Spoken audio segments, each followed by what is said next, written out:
दो मित्र थे, दोनों बम्बई धन कमाने के लिए गए। छोटा मोटा ऐसे ही कार्य करते करते थोड़ा धन हुआ, फिर दुकान खोली, फिर और धन। एक समय आया, दोनों ने मिलकर एक होटल खोला। बहुत पैसा एकत्रित होने लगा होटल से। एक के मन में दूसरे के प्रति द्रोह पैदा हो गया कि इसको अगर मार डाला जाए तो पूरे होटल के मालिक हम हो जाएंगे। मारने में क्या लगता है, भोजन में पेय पदार्थ में जहर मिला के दे दिया, वो मर गया। अब तो अकेले मालिक। जब गांव लौट करके आए तो गांव वालों ने पूछा, वो तुम्हारे साथ गया था? बोले बस वो थोड़ी देर ही साथ रहा, इसके बाद वो कहाँ चला गया मुझे कोई पता नहीं। साफ बच गए। अब गाँव में आकर खूब जमीन खरीदी, बढ़िया मकान बनाया। बम्बई से तो चल ही रहा था होटल से। कुछ समय बाद ब्याह हुआ। ब्याह होते ही 1 वर्ष बाद लड़का पैदा हुआ। लड़का पैदा, तो खुशी ही खुशी, आनंद ही आनंद छा रहा है। धीरे धीरे लड़का सयाना हुआ, उसे अमेरिका पढ़ने के लिए भेजा। खूब पैसा खर्चा कर, क्योंकि पैसा है। अब कैंसर हो गया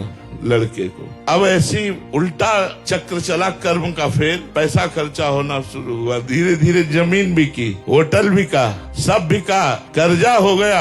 अब पैसा खर्चा करने के लिए नहीं। तब लड़के को बीमारी अवस्था में फिर घर लाए और पैर छाती से लगा के उसके रख के रो रहे थे, बेटा अब क्या करूं? तो उसने कहा, बेटा अब क्या करूं? एकांत में जो जहर दिया था उसी का कर्म फल तुम्हें देने के लिए मैं आया हूं। मैं तुम्हारा बेटा नहीं। देख, तेरा सर्वनाश करके अब मैं जा रहा हूं और तू जीवन भर अब तड़पेगा और दुखी रहेगा और कष्ट को भोगेगा। यदि आप पाप कर्म करेंगे तो आपके घर में ही वो पाप कर्म कोई रूप लेकर ऐसा पैदा होगा जो जीवन भर आपको दुख देगा, क्लेश देगा, अशांति देगा।